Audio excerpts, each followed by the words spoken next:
Heather here, and welcome back to my channel.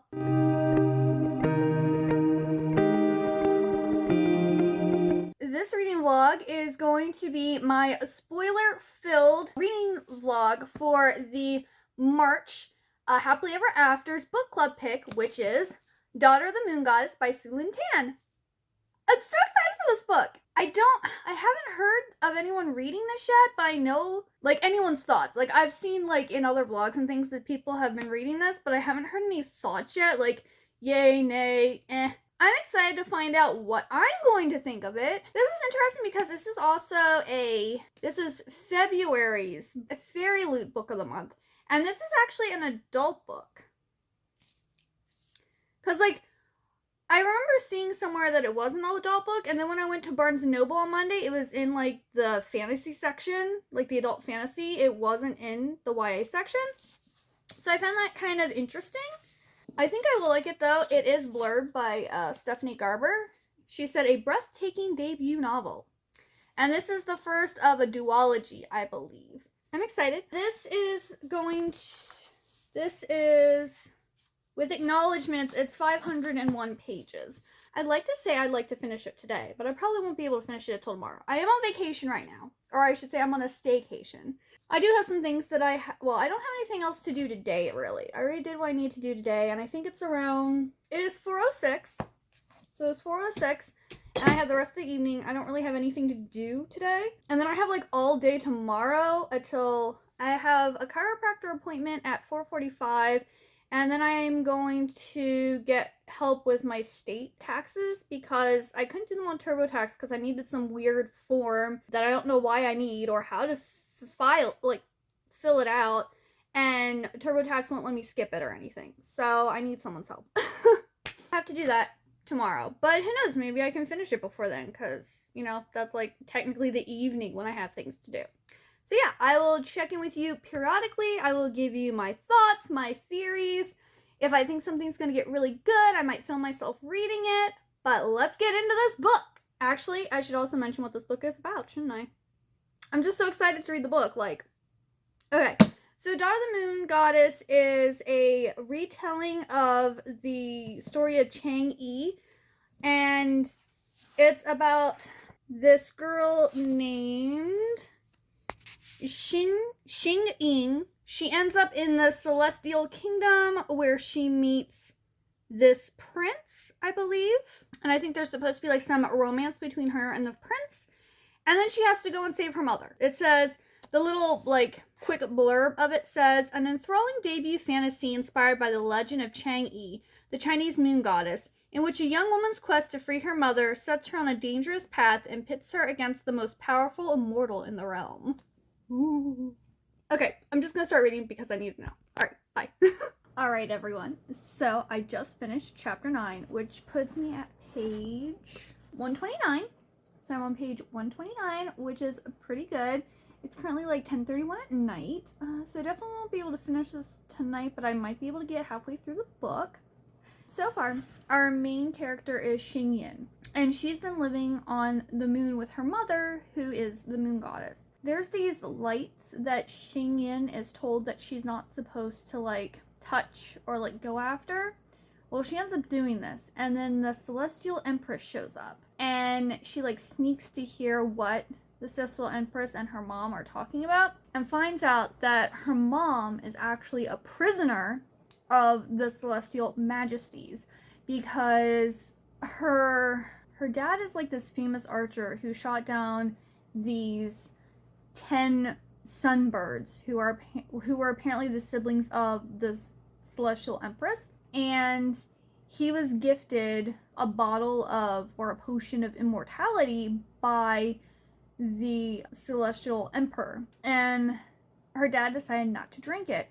Well, he was off at war, and Xing mother was pregnant with her, and she feared that she wasn't strong enough to keep Xing, she was afraid she was gonna have her too early, or that they were both gonna die or something like that. So she ended up drinking this potion of immortality, which then caused her and Xing to become immortal, and the Celestial Majesties were really upset, And so she was sent to the moon as punishment to be a prisoner. Of course, Xing Yin didn't know anything about this, and the celestial majesties didn't know that oh my goodness, saying her name is like a tongue twister.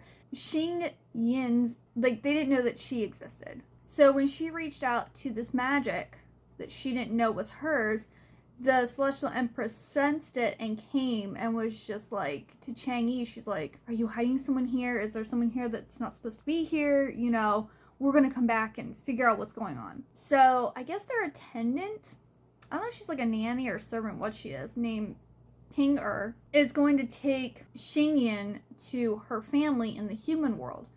Well, on the way there, they're like attacked by the celestial guards, and so Xingyin says, you know, just drop me here.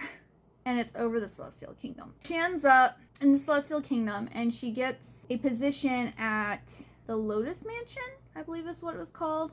And she becomes attendant of Lady Mei Ling, and she's like treated poorly by the other attendants, and she's kind of like picked on and everything by Mei Ling, and she's not happy, but she's like, I don't know what else to do.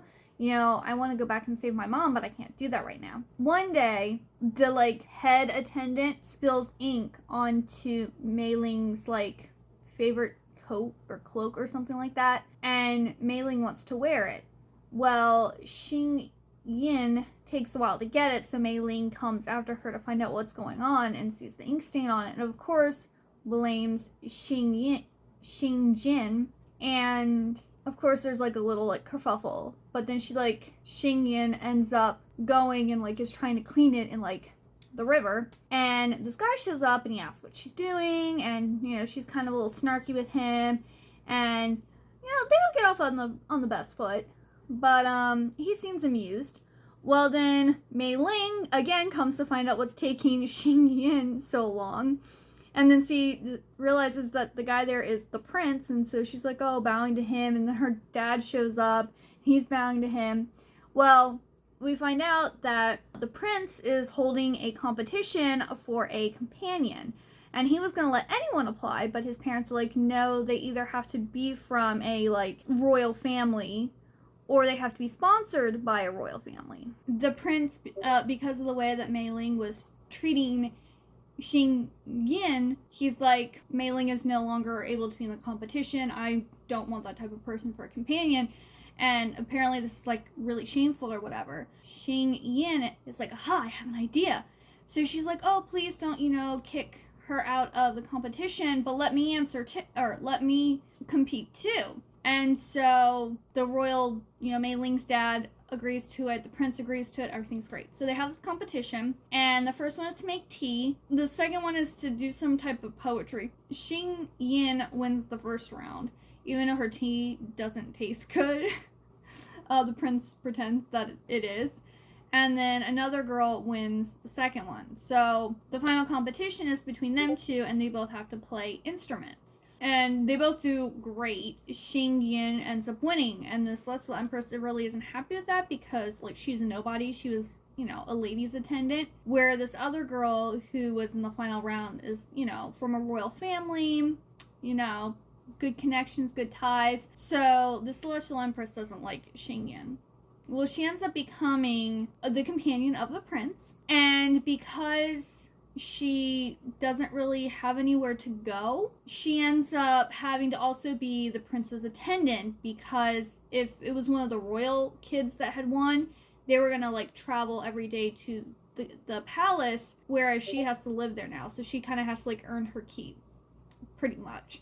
And she's like, that's not what I signed up for, but okay, this is better than, you know, working for Mei Ling. She ends up, you know, taking all the classes with the prince. She ends up being really good at archery, and she learns like war and combat and all that stuff. And her and the prince grow like really close. They also have a little archery competition, and you know, that's like the majority of the book is just them like studying and her improving and her teachers, and like her and the prince's relationship like growing more and more close type of thing. And then she ends up finding out more about the Celestial Empress and her dad and what he did and everything like that. And so now it's almost the prince's birthday. They're throwing a like party for him, his parents are, and I'm getting the feeling that it's going to be announced that he's going to be betrothed to someone. But, like, I'm pretty sure the prince is in love with Chang-e because, like, they were at the market. This one market that shows up apparently once every 5 years. And he buys them these medallions. And, like, they each infuse, like, their power into these stones. And I think if the color turns dark, it means the person's in trouble. So she has a stone that lets her know if he's in trouble, and he has a stone that lets her know that she's in trouble. So I'm thinking that's going to play a part later too, you know? And he's made comments about, oh, you know, I wish we could, like, travel around and, like, have our own stall and make money. And, you know, it sounds like he almost doesn't want to be a prince, and he'd rather, like, travel the world with her, which is so romantic. But yeah. And now also they're talking about how the prince is going to have to be taking on his, like, responsibilities. And he probably won't need a companion anymore. So Chang-e is, like, trying to figure out what she should do kind of with her life. And now, like, the prince is upset that she's thinking about her future. And I'm thinking it's because he wants her future to be with him. But she found out that there's this great honor that somehow you can win by doing something, like, super brave or heroic or, you know, something like that. And you get one favor from the king. And she's just like, you know, I still need to save my mom. So she's like, how do I get this thing? So I'm wondering if she's going to try to do something brave to get the favor so she can save her mom. But yeah, I'm really liking it so far. The writing is really, really good, and that is always a plus for me. If the writing is good, I will like the book. So yeah, I am going to read some more, and then I will check in. Because on Fable, there's actually, like, 4 milestones, so I think I'm just going to check in at the end of each milestone. Because, like, that's the sections to talk about, so that's what I'm going to talk about in the video, too. I hope you all don't mind. But yeah, I'm going to get back to reading. Alright, everyone, so I am on chapter 19. So I am 230 pages in, so I'm almost halfway through the book. I finished chapter 18 last night before I went to bed, and I've just been busy today. Like, I woke up, I think, around 10, and I had to get food, and then I went and posted a whole bunch, well, not a whole bunch, but quite a bit of manga on Mercury, selling stuff on there for the first time. I've already sold 2 things, which is pretty good. I took up most of my morning taking pictures and coming up with descriptions and replying to messages and everything like that. To continue off where I left off, there is a thing going on between Chang-e and the prince. In fact, in chapter 9, they have, like, they, like, kiss for the first time, and they, like, cuddle all night long, and, like, it's really sweet. It's cute. And then I believe it's the next day is his birthday. I think the next day is his birthday. He gives her a hairpin. It's like one of those like hair ornament things that, like, they would put in their buns, or that they do put in their buns. And that's kind of, like, apparently in this world, that's almost like an engagement ring. Like, and he handmade it for her and put jewels on it and whatever. And he wants her to go to his, like, birthday celebration / ball that they're having. And she wasn't gonna go at first, but, like, now she is gonna go. And it happened. His mom, the Celestial Empress, sees the hair ornament and asks where she got it. And the prince is like, you know, I gave it to her. And then the queen's like, the empress is like, oh, well, what did you give him? And she's like, well, I already gave the prince his birthday present, but, you know. So she plays the song that she wrote for him, and the empress is super mad. So she whispers to the king, and then he makes the announcement that he is betrothed to the princess of the, I think it's the Phoenix Court? The Phoenix. But anyway, he's getting betrothed to someone else, just like I said was going to happen. And, of course, now Chang-e is devastated, and the general who had trained Chang-e and the prince had offered her a position in the military, so she decides to take it up. But she has conditions. She's like, I don't actually want to be, like, a member of the military, and I want to choose what campaigns I go on. Well, she also meets, I think his name is Captain Wen-shi, and he's sus. I don't know if he's a bad guy. Like, know, like he's showing a little too much interest in Xingyan, and I don't know if that's because he finds her fascinating because she's a girl who's really good at archery, but I guess she doesn't really look like a warrior, or if there's something more, like if he like has an idea of who she is, or if he thinks he can use her for like power. But not only that, but they mentioned earlier that there's different types of powers. There's life force power, and then there's mind power, and mind power has been outlawed. And so I don't know if maybe Captain Wenxi is using mind power for something, because at one point he disappears. It seems like he disappears frequently and then comes back, and he doesn't tell people what he's doing. So that's why I'm like, I don't know if he's like doing something illegal, like using mind powers, or if he's actually like evil.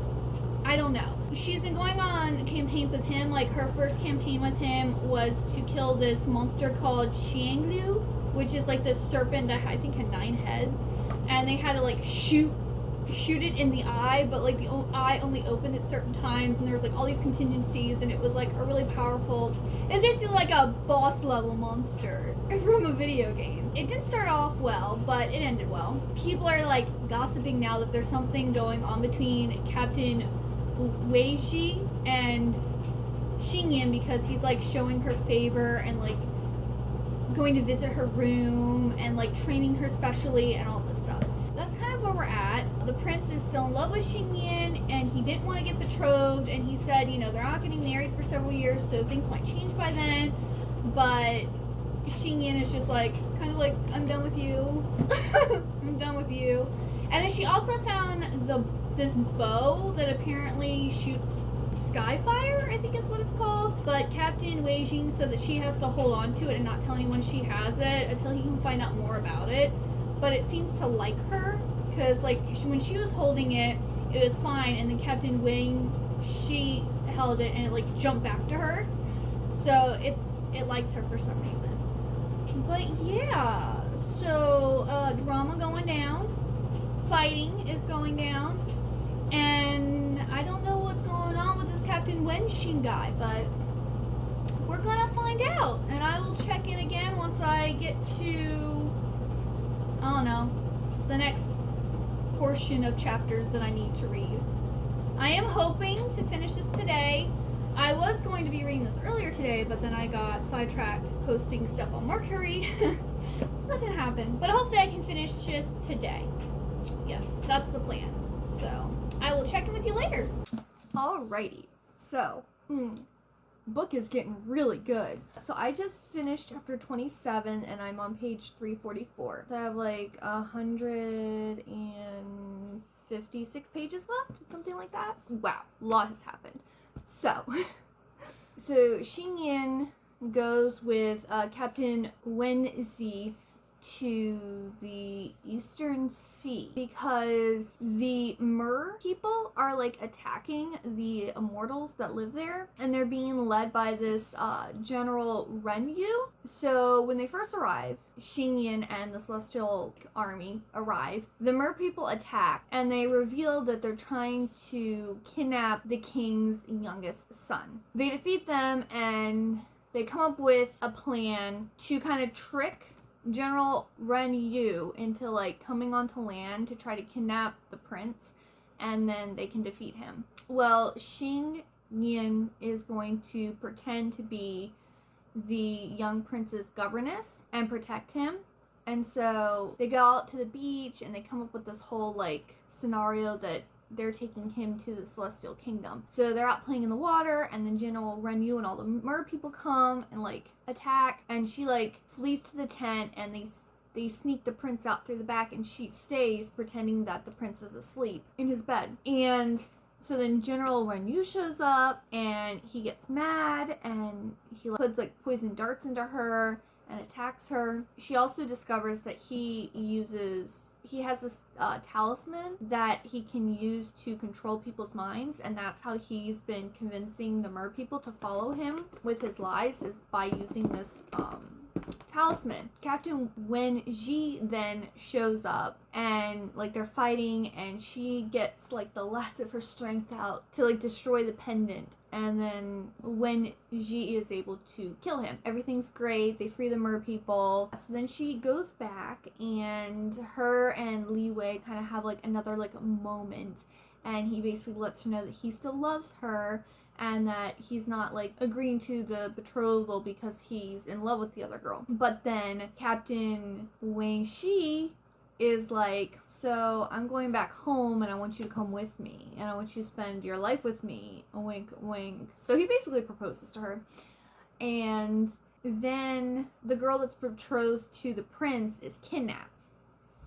And let me tell you, I was infuriated because the prince is leading the charge to go and of course saved his betrothed. And apparently this betrothal is really important because they want to form the alliance between the Phoenix Kingdom and the Celestial Kingdom. And if like, apparently if the prince and this princess don't get married, then the Phoenix Kingdom is going to align or team up with the Demon Realm and going to attack the Celestial Kingdom.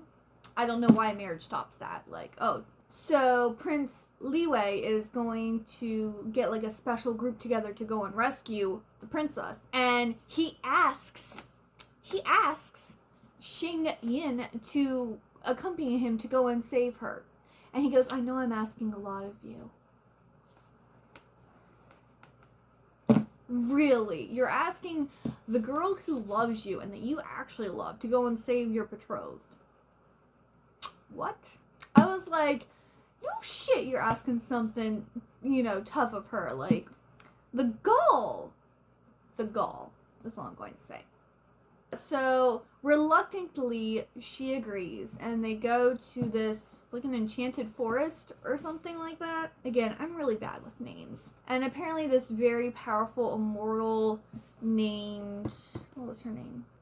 Lady Hualing apparently used to live here and take care of this forest garden thingy. And then she disappeared. They show up, and there's some guards guarding this pagoda, and inside, the princess has been, like, chained with a special metal that prevents her from using her powers. Xing Yin frees her, and, like, there's a archer firing at her, but then this other archer shows up and, like, saves her, and he has, like, a mask or something on, like, this metal mask or something. Yeah, I'm not sure who this person is, so sus. I'm not sure. You know, it could be Captain Wenji, even though he was supposed to be off doing something else. But, you know, I don't know. Because, like, a different time, like, he went and disappeared during one of the missions and came back. So, maybe he has some type of traveling abilities. I don't know. Maybe he can warp through space and time. I don't know. So this guy makes the appearance for the first time in page 300 and something. So I'm thinking he's probably someone that we've already met. After Xing Yin frees the princess and they get out of the pagoda, like, all of the celestial warriors are dead and Prince Li Wei is missing. So she goes off to find him and she gives the princess like a dagger and tells her, you know, if I'm not back by dawn, go north, create a cloud, and fly back to the kingdom. She ends up finding the prince, and he's been captured by Lady Hualing, and he now has these manacles on him, or chains on him, that make it so that he can't escape. That he can't use magic. And there's also some guards and stuff. So she tries to save him. It comes out that, like, she's in love with him, but he's betrothed to another. So Lady Hualing is like, oh, it's just like me. He has a heart of stone just like his father. Apparently, the Celestial Emperor had courted Lady Hualing and then, like, promised to, like, marry her and, like, drop the Celestial Empress and make her Empress. But the Celestial Empress found out about it, and she went and, like, scarred Lady Hualing's face. She did something else. But anyway, the plan fell through. The Emperor was like, oh, I'm done with you, type of thing. So she was like, you know, he came after me, and he broke my heart, and he abandoned me, and the prince is going to do the same thing to you. Which, I mean, you know, I kind of don't disagree with her. Like, I don't know, like, even though Hualing is, like, you know, the evil person, I kind of saw where she was coming from, because, like, Xing Yan was supposed to be Li Wei's like companion, and she's a commoner who comes from nobody. He really thought that his parents were gonna let him like marry someone that's not of like royal birth, you know? And then even once he gets betrothed, he told Xingyin, he's like, oh, well, you know, it's not going to be for a few years, you know, things may change. And it's just like, dude, you can't have your cake and eat it too. I'm sorry. You either tell your parents, no, I'm going with Xingyin, or you go with your betrothed and you leave poor Xingyin alone. You know, you can't have both. I mean, I kind of agree with Hualing, because like I know in some situations, in some circumstances, you know, laws can be changed. The prince does marry a commoner. It's a very common Cinderella trope. I love it. It's great, but doesn't normally happen. Or like the commoner becomes the concubine, and you know, most girls aren't gonna want that.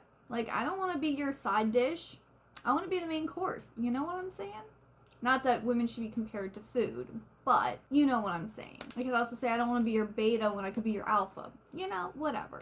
So, Lady Hualing decides that it would be funny to have Xingyin and Li Wei fight, and if Xingyin wins, kills the prince, she can go free. But if the prince wins, or she decides not to go along with it, the prince is dying anyway. The prince is doomed. They end up fighting, and she does this ruse where she makes it look like she suffocated him. And then they both end up attacking Lady Hualing and killing her. And so they go back to the kingdom, and she is granted the Crimson Lion Talisman and one favor from the king. So she's like, oh yes, finally, my chance.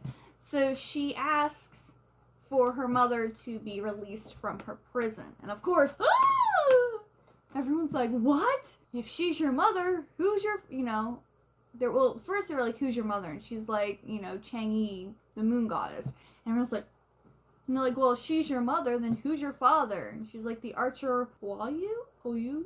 I'm not quite sure how to pronounce his name. And everyone's like, oh, or I should say, the Empress is like, you deceived us. You're lying. You should all be wiped out. You and your mother should be brought to trial, and all this, you know, hoo-ha. Well, the prince sticks up for her. Captain Wen Shi sticks up for her, and then General Jian Yun sticks up for her too. So the king's like, you know, we're not gonna punish you, but we can't let your mom go free. Like, the favor is for you, not for freeing someone else. Like, what do you want? So she's just like, I want you to give me a challenge that I must complete to then free my mother.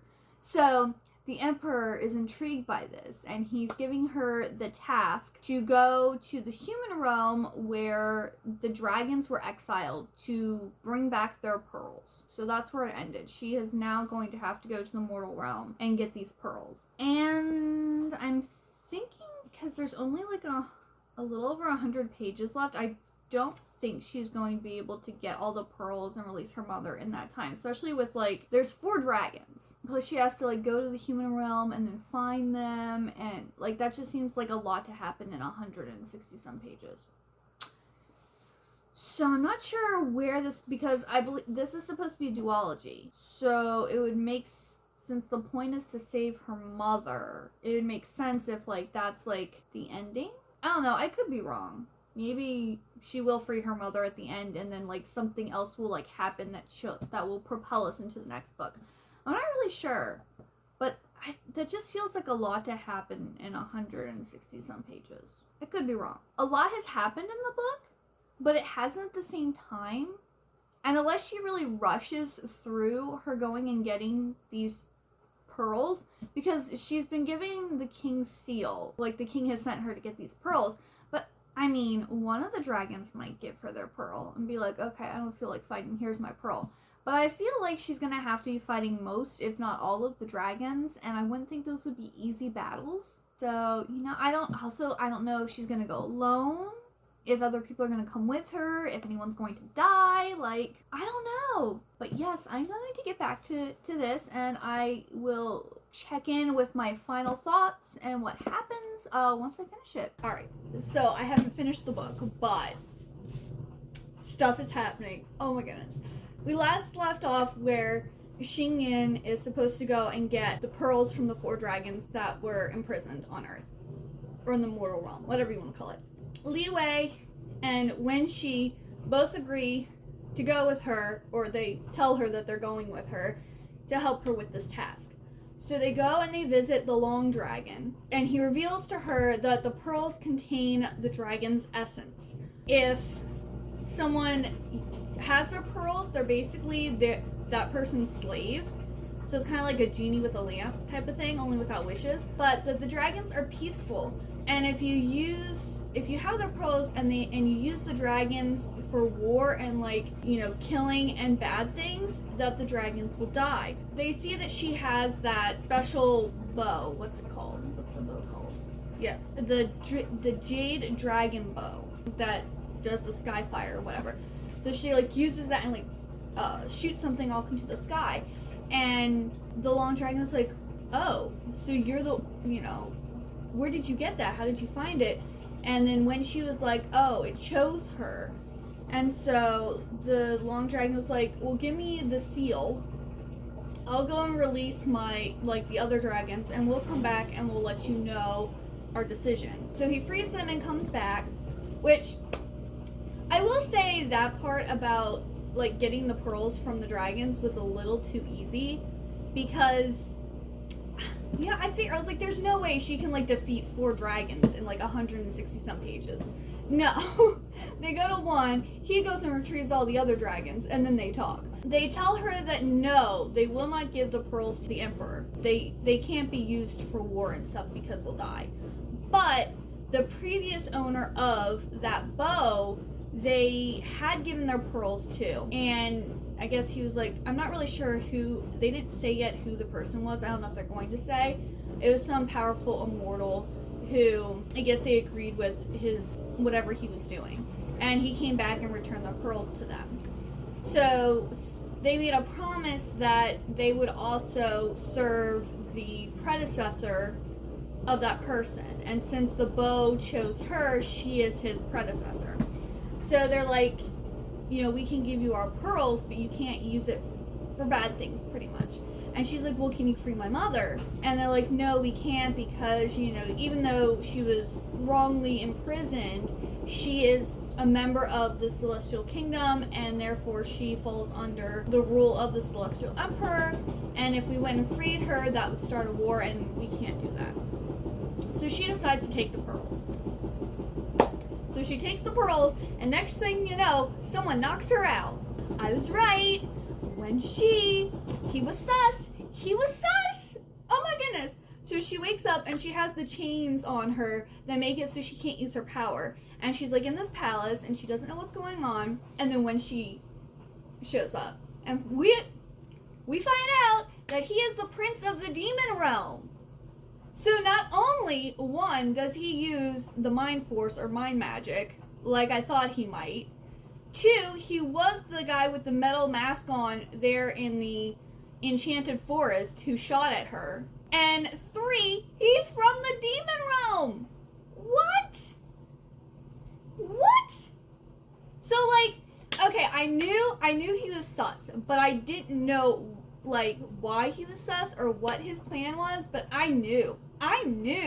But he actually is in love with Wen Shi. That wasn't a lie. His half brother has been named heir to the throne.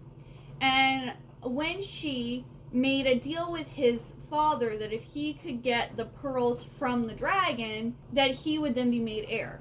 So he was gonna give up and take Xingyin and bring her back to the demon realm as his wife. But then when the Celestial Emperor offered her, the quest to go and get the dragon pearls, he's like, this is my chance. He took the pearls from her. And she's now a prisoner. He's trying to convince her to, I guess, join their side, and that he does really love her and he doesn't want to hurt her. Yeah, so, chapter 31, man. Wow. So I'm now currently on page 395, and I just had to check in because my mind was blown, and I needed to put it on video before other stuff happens, because I'm sure more stuff is gonna happen. Wow.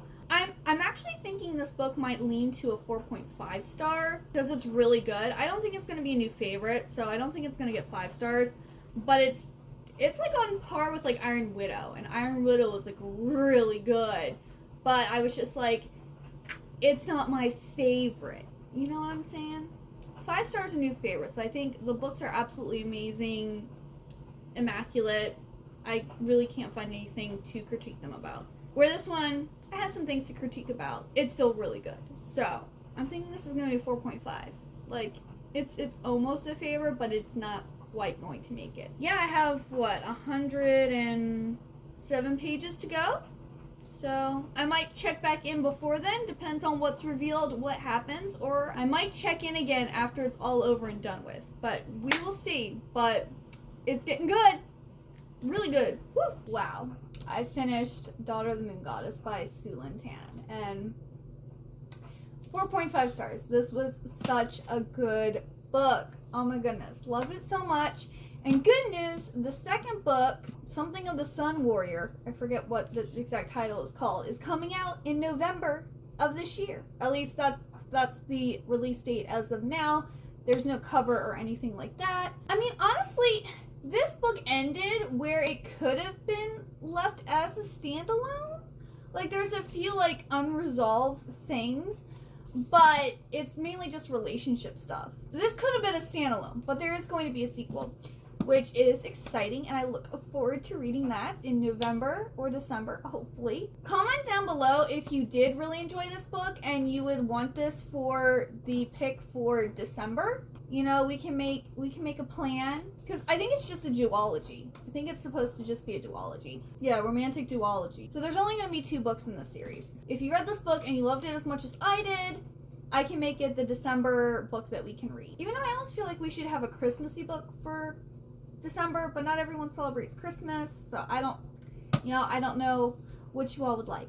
To continue off from before, so she is in the demon realm and she's pretty much a prisoner. When she wants her to like choose him and like go for his side, because honestly you could look at this, it's like with a war. Anyone who is fighting for their side believes they're doing the right thing. So for the demon realm, the celestial kingdom are the evil ones who are persecuting them, because the celestial king doesn't have the mind force or mind power, so he's outlawed it. And because people in the demon realm can harness it and control it, he doesn't like them and he thinks they're evil. So it's one of those, you kind of fear what you don't know type of thing. So like, I see when she is coming from, but he was kind of a spy. He was tricking people, especially chang-e. But I almost feel like she's a little too upset at him. Like, she gets really mad. She's like screaming at him and calling him a traitor and saying, you know, that he was deceitful and all this stuff. And it's like, but he's like, I was a good soldier. I did do the things that the king asked me to do. I just had an underlying, my job was to get these pearls from the dragons. You know, I like Prince Liwei, but I also like Prince Wenxi. Like, I don't know, I'm kind of more of a Wenxi fan. Anyone else feel this way? Like, I kind of felt really bad for him and like how mad she got, because like everyone accepted her when she revealed that she was the daughter of the moon goddess. Like, Prince Liwei took it the hardest, but like Prince Wenxi was just like, why didn't you tell me? But I understand, it's all good. And of course he was understanding because he was keeping things too. And like her friend Xu Xiao also like was like, I understand, girl. You could have trusted me, but I understand. So like, I just don't understand why she wasn't. I mean, understandably he's the enemy, but the Celestial Emperor is also the enemy. They're, you know what I'm saying? Because she's not actually loyal to the Celestial Kingdom. So, I don't know. I just thought her being all upset and being as angry as she was a little unfounded, because I totally got where he was coming from. So, anyway, she comes up with this plan to escape because she overheard the guards outside her door talking about how the clouds that I guess surround the realm have been turned to sand to like blur the border. So once anyone from the Celestial Kingdom crosses the border, they've broken this like truce that they have, and so the demon realm would have free reign to attack them. So they've blurred the border so that the Celestial Kingdom thinks they're still in the desert instead of in the demon realm. She's like, I have to figure out a way to escape. I have to let them know. Like, I need to get the pearls away from them. So she decides that she's going to trick Wenxi into thinking that she's come around and gone to his side. So she dresses in like this black dress, and she tells her guards that she needs to talk to him. And they're like, oh, well, he can't be disturbed. And then she's like, well, he told me that I could see him whenever I wanted, which is a lie, but at the same time, probably in his heart true. So they take her, and they're walking through this garden, and she sees the star lily. Early in the book, when they were having studies together, their tutor asked her like what type of flowers they were and what they did, and she didn't know. So the Prince Liwei had been like, and she's like, oh, they put you to sleep. So she sees these flowers, so she trips and like grabs a handful so that she can put Wenxi to sleep. She gets there, she convinces him that she's like on his side. He calls for wine, and as they're like kind of, I don't want to say flirting, but they're like, you know, trying to get back to their old selves, he's playing his ching-e, it's Qin, that instrument. She like squeezes the juice from the flower petals into the wine and pours and has him drink it, and that knocks him out. So then she is scouring his apartment looking for the pearls and her bow, and she finally finds them. And as soon as she finds them, his older half-brother shows up and is like, what are you doing? And he's like, oh, you did me a favor. I'll let you escape if you let me kill my brother, because then I can tell them that you killed him. And of course she's like, no, I'm not gonna let you kill him. And so like they fight, and she ends up defeating him, grabs the pearl in the boat, and runs. And when she is like waking up and chases after her, and she has an ability to like shoot him, and she doesn't, and she summons one of the dragons to then take her back to where the Celestial Army is so that she can let Liwei know what's going on. So she gets there, they go and they tell everyone to get clouds and fly away, because this like mist is gonna head their way, or is headed towards them, that will muddle their brain and kind of make them turn against each other, because it's like a mind power control thingy. Some of them put up their shields and fly away, some get past mist and others don't, and so people are being attacked, and Liwei is like trying to save people, and then when she shows up, and it's like agreed upon that he's gonna let them go. She's told that she has to go back to the palace, the Celestial Palace, to give the king the pearls. But she's like, you know, the emperor only asked for the pearls. He didn't say he wanted the essence of the dragons. I want to give the essence back to the dragons before I give him the pearls.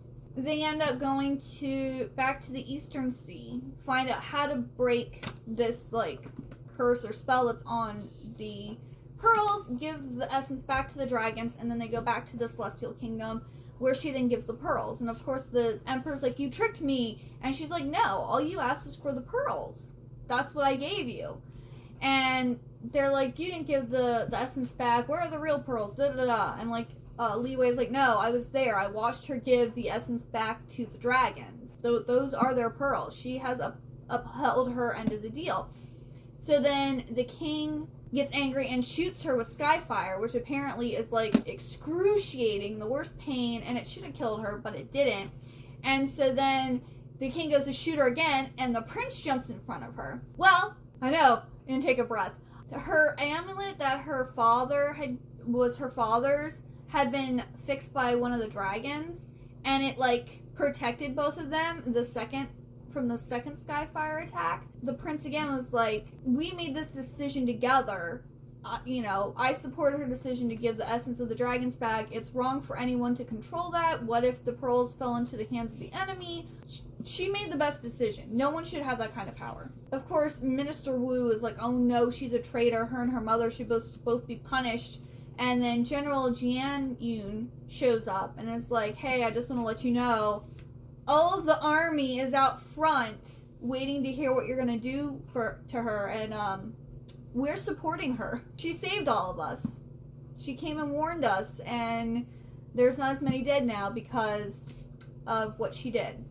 So, yeah, the whole army is backing her up. So then the king is just like, what's he gonna do? She's got the loyalty of his army.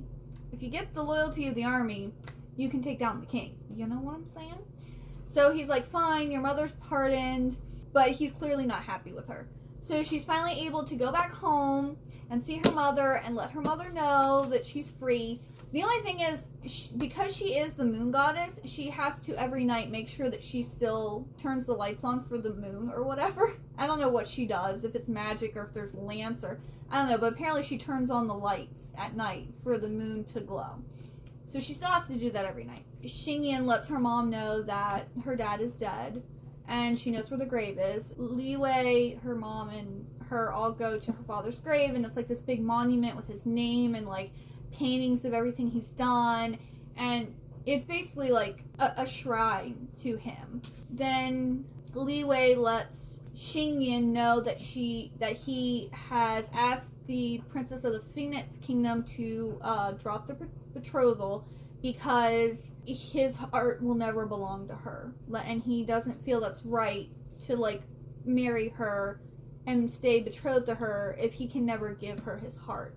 And so she understands. She's like, she apparently kind of guessed it after she was saved by Xingyan and Li Wei. The book ends where we know that she loves Li Wei, but it's clear that she still has feelings for Wenxi because he shows up in a dream and like lets her know that he still wants her, that he doesn't want her hate and loathing, and he'll wait for her.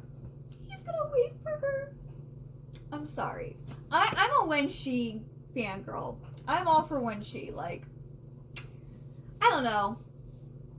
I like both of them, but Wenxi is just so much better in my opinion. He's kind of like the bad boy with a heart of gold. You know what I'm saying? And so then she's just kind of chilling out on the moon, kind of thinking about what she wants to do with her life now and everything. Like, I like this. It says, as I gazed across the endless night, it dawned on me then that our paths were forged from the choices we made, whether to reach for an opportunity or to let it pass by, to be swept up with change or to hold your ground. On the surface, my life had come full circle, yet no longer did I have to hide in the shadows, burying my past and fearing for my future. Never again would I conceal who I was and the names of my father and mother. Word had spread throughout the 8 kingdoms of the immortal realm that I was the daughter of the moon goddess and the mortal who had slain the suns. In the darkness, the 1,000 lanterns flickered to life. Oh, okay, they're lanterns. Her mom has to turn on the lanterns to light up the moon. The sky was clear, the stars infinite. The light of the moon was full and bright. On a night as this, my heart was content, awaiting the promise of tomorrow. I just thought that was a great way to end the book. Like, I really liked the ending. It was really good, and it kind of summed it up that, like, this could have been a standalone. So, yeah, really great book. I am so glad that I read this book. I'm so happy. So, yeah, I hope you all, whether you read it for my book club or you just read it, because I think Fairy Loot was having a read-along for it, and also, I think, How to Train Your Gavin, I think he was doing it for his book club too. I'm not sure. There was a lot of people doing it this month, like reading it for different things. So, yeah, I hope you liked this reading vlog. My thoughts, my feelings, what happened, all that good stuff. If you watched all the way to the end, please leave a moon emoji down in the comments below. And the books for Happily Ever Afters has already been decided for April, May, and June. But if you have any, ideas for July onward, if you want to read the sequel to this in December, just comment down below. Let me know your thoughts. That way, going forward, I can make decisions about what to read. And I really hope to see you next time. Bye-bye!